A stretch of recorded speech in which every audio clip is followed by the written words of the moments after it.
Maria Santos walked into the Olympic Committee meeting room with her head held high.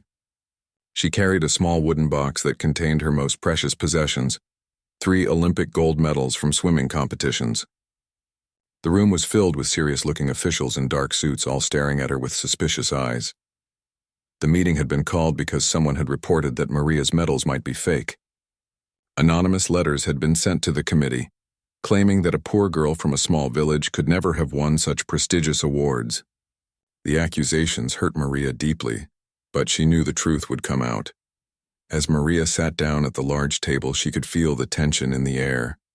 The committee chairman, Mr. Rodriguez, opened the meeting with a stern voice. He explained that they had received serious allegations about the authenticity of her medals. The room fell silent as everyone waited for Maria to respond. Maria's hands trembled slightly as she opened the wooden box. Inside, 3 beautiful gold medals gleamed under the bright lights. Each medal told a story of years of hard training, early morning practices, and dreams that seemed impossible for a girl from her background. She had started swimming in a small river near her village when she was just 6 years old. Her coach, an old man named Carlos, had discovered her talent when she was swimming faster than boys twice her age. He convinced her parents to let her train at the city pool, even though they had no money for proper equipment. Maria wore an old swimsuit that her mother had sewn from scraps of fabric, and she trained harder than anyone else. The committee members examined her medals carefully, looking for any signs that they might be fake. They checked the weight, the inscriptions, and even called experts to verify the medal composition. Maria watched nervously as strangers handled her most treasured possessions. These medals represented not just her victories, but the sacrifices her entire family had made. One committee member, Mrs. Elena Vasquez, seemed particularly skeptical. She questioned Maria about specific details from the competitions, the time she had achieved, the pools where she had competed, even the weather on those days. Maria answered every question with precision, her memory sharp and clear about every moment of her Olympic experiences. As the questioning continued, Maria began to feel angry. How dare these people doubt her achievements? She had earned every medal through blood, sweat, and determination. Her calloused hands and strong shoulders were proof of the countless hours she had spent in the water. Her records were documented in multiple countries, witnessed by thousands of spectators. The atmosphere in the room grew more hostile as some committee members openly expressed their doubts. They pointed out that Maria came from a poor family with no swimming background. How could someone from such humble beginnings compete with athletes who had trained in world-class facilities, with expensive coaches and equipment? Maria felt tears forming in her eyes, but she refused to let them fall. She thought about her mother, who had worked 3 jobs to pay for her training expenses. She remembered her father, who had walked miles every day to take her to practice because they couldn't afford transportation. Her entire community had supported her dreams, believing in her when no one else would. The meeting seemed to drag on forever, with more questions and more doubt being cast on Maria's achievements. The committee announced they would need to conduct a full investigation, which could take months to complete. During this time, her medals would be held by the committee for further examination. As Maria prepared to leave the meeting, she felt defeated and humiliated. The people who were supposed to celebrate athletes like her were instead treating her like a criminal. She wondered if being poor and coming from a small village would always make people question her success. The injustice of the situation weighed heavily on her heart as she walked out of the building, leaving her precious medals behind. The news of Maria's investigation spread quickly through her small village of San Miguel. People gathered in the town square discussing the shocking accusations in hushed voices. Many villagers felt angry and confused. They had watched Maria grow up, seen her dedication, and celebrated her victories together. Maria's mother, Carmen Santos, tried to stay strong for her daughter, but the stress was overwhelming. She had kept every newspaper clipping, every photograph, and every certificate from Maria's swimming career. Now she gathered all these memories, hoping they would help prove her daughter's innocence. The family's small house became filled with supporters who brought food and comfort. At the local school where Maria sometimes taught swimming to children, her students couldn't understand why anyone would question their hero. 10-year-old Diego, whom Maria had taught to swim, stood up in class and declared that Maria was the strongest and fastest swimmer he had ever seen.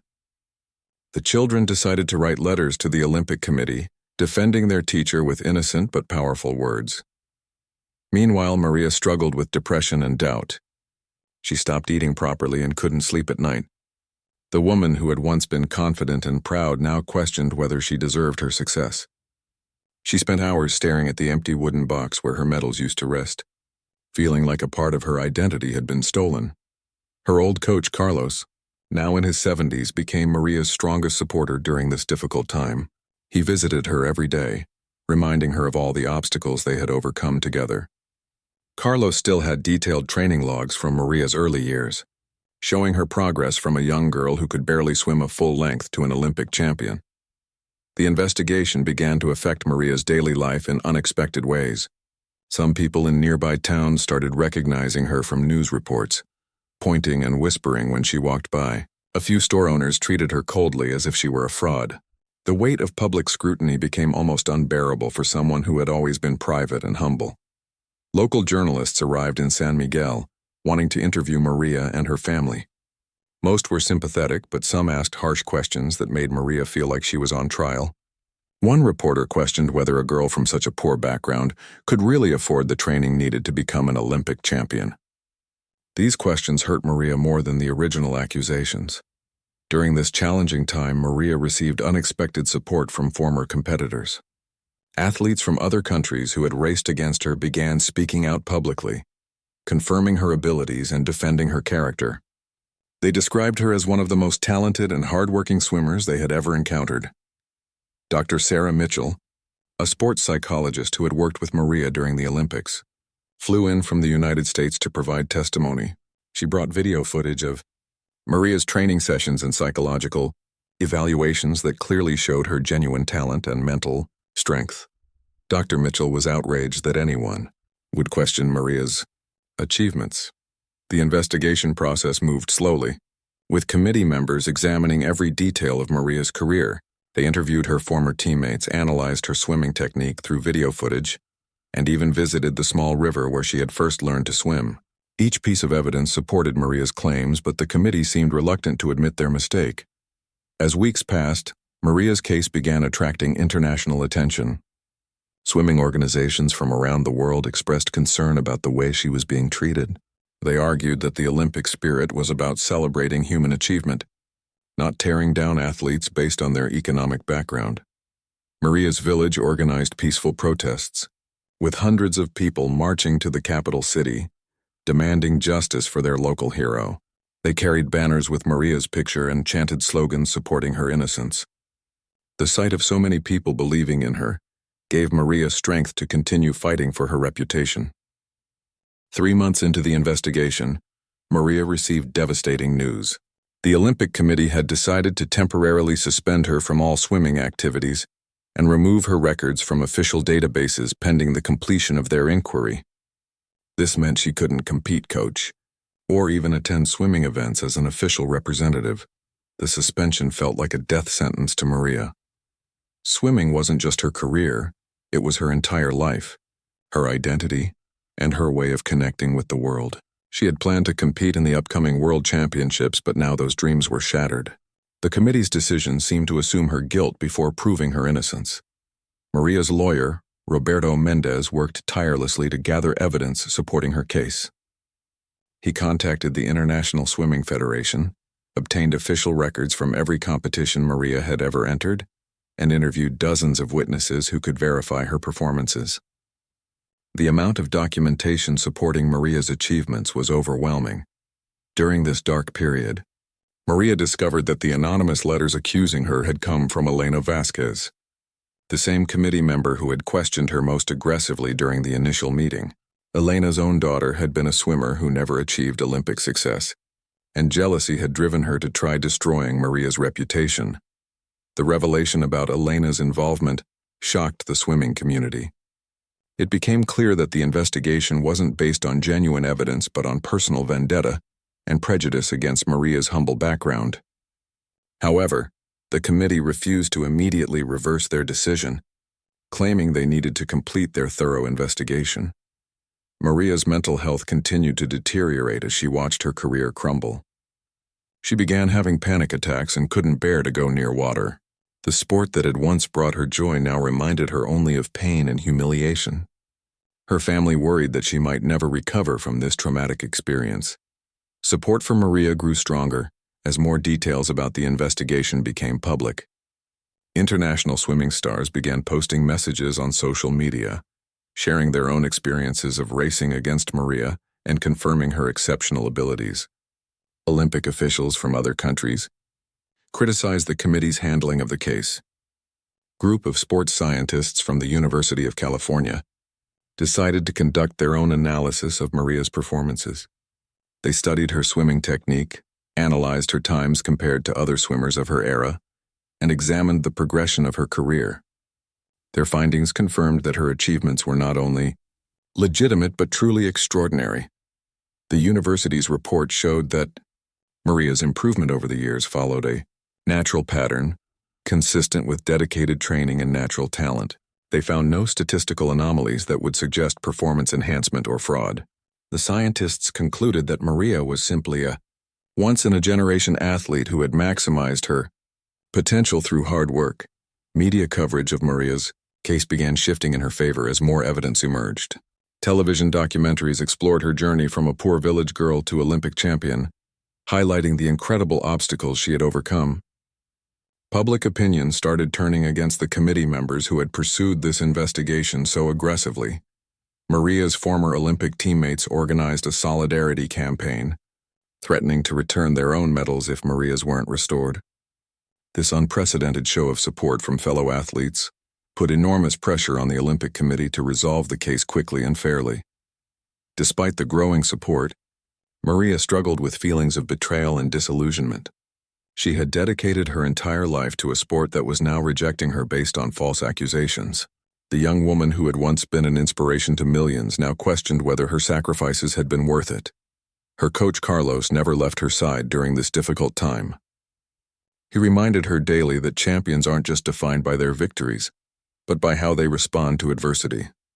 Carlos urged Maria to stay strong and maintain her dignity, knowing that the truth would eventually prevail. His unwavering faith in her helped Maria find the strength to continue fighting for justice. 6 months after the investigation began, Maria received an unexpected phone call that would change everything. The caller identified himself as Antonio Rivera, personal secretary to the President of the Republic. He requested that Maria attend a special meeting at the presidential palace the following week, but wouldn't explain the purpose of the meeting. Maria was confused and nervous about this mysterious invitation. She had never met the president and couldn't imagine why he would want to see her during such a difficult time in her life. Her lawyer advised her to accept the invitation, suggesting that high-level political support might help resolve her case. On the day of the meeting, Maria dressed in her best clothes and traveled to the capital with her mother and coach Carlos. The presidential palace was an impressive building that intimidated Maria, making her feel small and out of place. Security guards escorted them through marble corridors lined with paintings of the country's history. They were shown into an elegant waiting room where Maria sat nervously, wondering what the president wanted to discuss. She noticed that several Olympic Committee members were also present, including the chairman, Mr. Rodriguez, and the woman who had accused her, Elena Vasquez. Their presence made Maria extremely uncomfortable. When the president finally entered the room, everyone stood respectfully. President Miguel Herrera was a tall, distinguished man in his 60s who commanded immediate respect. He greeted Maria warmly, shaking her hand and telling her how honored he was to meet her. His kind words surprised Maria after months of hostility from officials. The president began the meeting by addressing the Olympic Committee members directly. He expressed his disappointment and anger about how they had handled Maria's case. He revealed that he had been following the investigation closely and was disturbed by the lack of evidence supporting their accusations against one of the country's greatest athletes. President Herrera then made a shocking announcement that left everyone in the room speechless.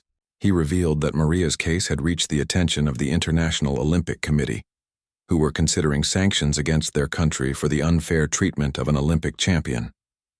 The international implications of this scandal could damage the country's reputation permanently. The president continued by sharing his own personal connection to Maria's story. He explained that he too had grown up in poverty, working his way through school and facing discrimination because of his humble background. He understood the challenges Maria had faced and admired her determination to succeed, despite the obstacles. During the meeting, President Herrera presented evidence that his own investigators had gathered about Elena Vasquez's motivations for targeting Maria. They had discovered that Elena had used her position on the committee to pursue personal vendettas against several athletes over the years, abusing her power for personal satisfaction. The president demanded that Elena resign from her position immediately and issue a public apology to Maria. He also announced that the Olympic Committee would face a complete restructuring to prevent such injustices from happening again. The other committee members sat in stunned silence, realizing their careers were in jeopardy. Maria listened to all of this with growing amazement and relief. After months of feeling powerless and alone, she now had the most powerful person in the country defending her. The president's support validated everything she had endured and confirmed that her achievements were real and valuable. President Herrera then turned to Maria and offered her a formal apology on behalf of the entire government. He promised that her medals would be returned immediately and her records restored to their rightful place in Olympic history. He also announced plans to establish a sports foundation in her honor to help other young athletes from disadvantaged backgrounds. The room's atmosphere completely changed as the president's words sank in. The committee members who had been so confident in their accusations now looked ashamed and defeated. Elena Vasquez broke down in tears, finally admitting that her jealousy had driven her to fabricate the allegations against Maria. As the meeting concluded, President Herrera invited Maria and her family to join him for lunch. During their private conversation, he shared his vision for using sports to unite the country and create opportunities for young people, regardless of their economic background. He asked Maria to become an ambassador for this vision. The president's intervention marked a dramatic turning point in Maria's case, but it also raised new questions about justice and power. While Maria felt grateful for his support, she wondered why it had taken presidential intervention to achieve what should have been a simple matter of examining evidence and reaching the obvious conclusion. The day after the presidential meeting, Maria's life changed dramatically. News outlets across the country reported the president's intervention and support for her case. The story dominated television broadcasts, newspaper headlines, and social media discussions. Suddenly, Maria found herself at the center of a national conversation about fairness, justice, and the treatment of athletes. Elena Vasquez held a tearful press conference where she publicly apologized to Maria and resigned from all her positions. She admitted that her jealousy and prejudice had driven her to fabricate the accusations. Elena revealed that she had been angry about her own daughter's failure to achieve Olympic success and had unfairly blamed Maria's humble background for making her own family look inadequate. The Olympic Committee moved quickly to implement the president's demands. They immediately returned Maria's medals in a formal ceremony, attended by hundreds of supporters. The wooden box that had sat empty for so long was finally reunited with its precious contents. Maria held back tears as she touched her medals. For the first time in months, public reaction to the scandal was overwhelmingly supportive of Maria. People organized celebrations in her honor throughout the country. Her village of San Miguel declared a local holiday, and thousands of visitors came to see where their national hero had grown up. Local businesses reported increased tourism as people wanted to swim in the same river where Maria had first learned. International media also picked up the story, praising President Herrera's intervention while criticizing the original investigation. Swimming organizations worldwide used Maria's case as an example of why athlete protection policies needed strengthening. Her story became a symbol of perseverance and triumph over institutional prejudice. Maria struggled to adjust to her sudden return to fame and public attention. After months of isolation and depression, the overwhelming support felt surreal and sometimes uncomfortable. She had grown used to being treated with suspicion and hostility, so the complete reversal of public opinion was emotionally challenging to process. The president followed through on his promise to establish a sports foundation in Maria's honor. The Maria Santos Foundation for Young Athletes was launched with significant government funding and private donations. The foundation's mission was to identify and support talented young athletes from disadvantaged backgrounds, providing them with training, equipment, and educational opportunities. Maria was appointed as the foundation's director, giving her a new purpose beyond competitive swimming. She threw herself into this work with the same dedication she had shown in training. The foundation quickly became successful, helping dozens of young athletes pursue their dreams without facing the financial barriers. Maria had overcome the restructuring of the Olympic Committee, brought in new leadership committed to transparency and fairness. They implemented new policies requiring multiple sources of evidence before investigating any athlete's achievements. They also established an athlete advocacy program to ensure that competitors had proper representation during any disputes. As Maria resumed her swimming career, she found that the experience had changed her perspective on competition and success. She was more mature and philosophical about winning and losing. The young woman who had once been devastated by a single defeat now understood that true victory meant more than just touching the wall first.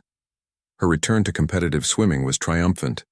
At her first major meet since the scandal, Maria received standing ovations from crowds who recognized her courage in fighting for justice. She won several races, proving that her skills hadn't diminished during the difficult months away from competition. Maria's relationship with her sport also evolved during this period. Swimming had always been about personal achievement and breaking records, but now she saw it as a platform for social change.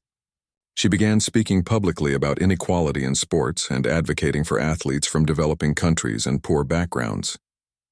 The international swimming community embraced Maria as a leader and role model. She was invited to speak at conferences and serve on committees working to improve athlete rights and protection. Her voice carried special weight because she had personally experienced the consequences of institutional prejudice and had survived to tell her story. Despite all the positive developments, Maria occasionally struggled with lingering trauma from the investigation. She sometimes had nightmares about losing her medals again or being accused of fraud. These psychological scars reminded her that justice delayed was still justice denied, and that the emotional damage from false accusations could last long after vindication. 1 year after the presidential intervention, Maria faced her biggest challenge yet: the World Swimming Championships. This would be her first major international competition since the scandal, and the entire swimming world would be watching to see if she could still perform at the highest level after everything she had endured. The pressure was immense, but Maria had learned to channel stress into motivation. She trained harder than ever before, working with a new team of coaches who understood both her technical abilities and her emotional journey. Her preparation included not just physical conditioning, but also mental health support to help her manage the anxiety and expectations. Media attention surrounding the championships was unprecedented for Maria. Journalists from around the world wanted to interview her about the scandal, her recovery, and her future plans. She handled these interviews with grace and maturity, using every opportunity to advocate for athlete rights and fair treatment in sports. When Maria arrived at the championship venue, she was overwhelmed by the support from fellow athletes. Swimmers from dozens of countries approached her to express solidarity and admiration for her courage. Many shared their own stories of facing discrimination or unfair treatment, creating a bond of understanding that transcended national boundaries. The competition itself was intense, with Maria facing some of the strongest swimmers in the world.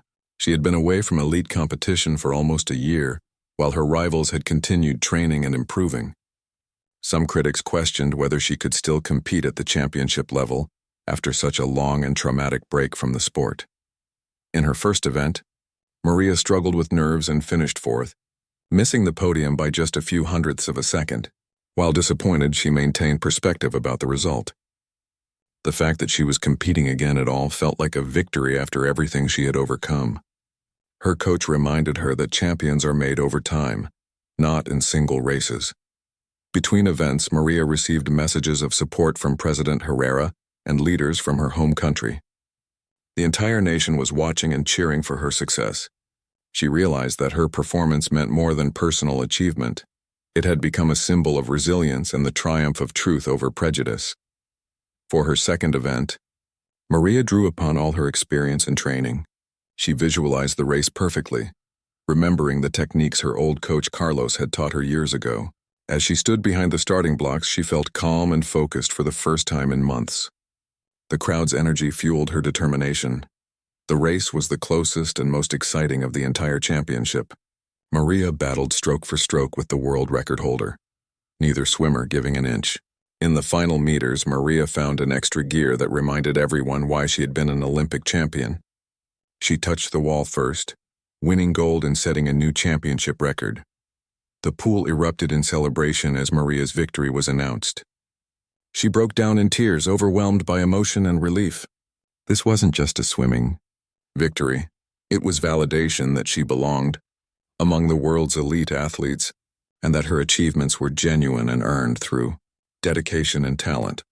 During the medal ceremony, Maria stood proudly on the top step of the podium as her national anthem played.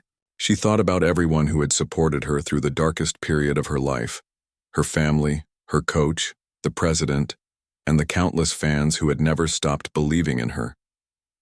The gold medal around her neck felt heavier and more meaningful than any she had won before.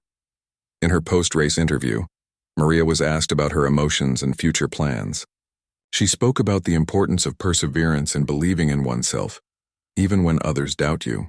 She dedicated her victory to young athletes everywhere who face obstacles and discrimination, encouraging them to never give up on their dreams.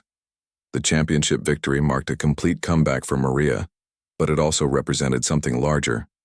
Her story had become an inspiration for anyone who had ever been unfairly accused or discriminated against. She had proven that truth and justice could prevail, even when the path was long and difficult. As the championships concluded, Maria was approached by several international organizations interested in having her serve as an advocate for athlete rights. She was also invited to share her story at universities and conferences around the world. Her platform had grown far beyond swimming, making her a voice for social justice in sports. 5 years later, Maria Santos had become much more than a swimming champion. She had transformed her painful experience into a powerful force for positive change in sports and society. The Maria Santos Foundation had helped over 200 young athletes pursue their dreams, and several had already won medals at junior international competitions. The foundation's success attracted global attention, leading to partnerships with Olympic committees from other countries facing similar challenges with athlete development. Maria traveled the world, sharing her expertise and helping establish similar programs in developing nations. Her work had impact far beyond the swimming pool. Elena Vasquez, the woman who had falsely accused Maria, had spent the years since the scandal working to make amends. She volunteered with organizations fighting discrimination in sports and had written a book about her experience, donating all proceeds to athlete support programs. While Maria had forgiven her, the relationship remained complicated and distant. The Olympic committee that had investigated Maria had been completely reformed. New leadership implemented comprehensive policies protecting athletes from baseless accusations and ensuring fair treatment regardless of background. Maria served on an advisory board that reviewed controversial cases, using her experience to prevent others from suffering similar injustices. President Herrera, now in his final year of office, remained a close friend and mentor to Maria. He often cited her case as one of his proudest moments as president, demonstrating that government should protect citizens from institutional prejudice. Their relationship had evolved into a genuine friendship based on shared values and mutual respect. Maria's competitive swimming career had flourished in the years following the scandal. She had won additional Olympic medals and broken several world records. However, she announced her retirement from competition to focus entirely on her foundation work and advocacy efforts. Her final race was an emotional celebration of an extraordinary career. The small village of San Miguel had been transformed by Maria's success and the attention it brought. New sports facilities were built, including a modern swimming pool where Maria taught classes for local children. The village became a destination for sports tourism, providing economic opportunities for residents who had supported Maria through her darkest days. Dr. Sarah Mitchell, the sports psychologist who had supported Maria during the investigation, co-authored a research study about the psychological impact of false accusations on athletes. Their work led to new protocols for protecting athlete mental health during disputes and investigations. The study became required reading in sports administration programs. Maria's old coach Carlos, now in his 80s, had been honored with a national coaching award. He continued working with young swimmers, using Maria's story to teach them about perseverance and integrity. The relationship between the elderly coach and his most famous student remained as strong as ever. built on decades of shared struggles and triumphs. International swimming had also evolved partly due to Maria's influence. New policies ensured that athletes from all backgrounds received equal treatment and representation. The sport's governing bodies established funds to support talented swimmers from developing countries, creating pathways that hadn't existed when Maria was starting her career. Maria's personal life had found balance and happiness.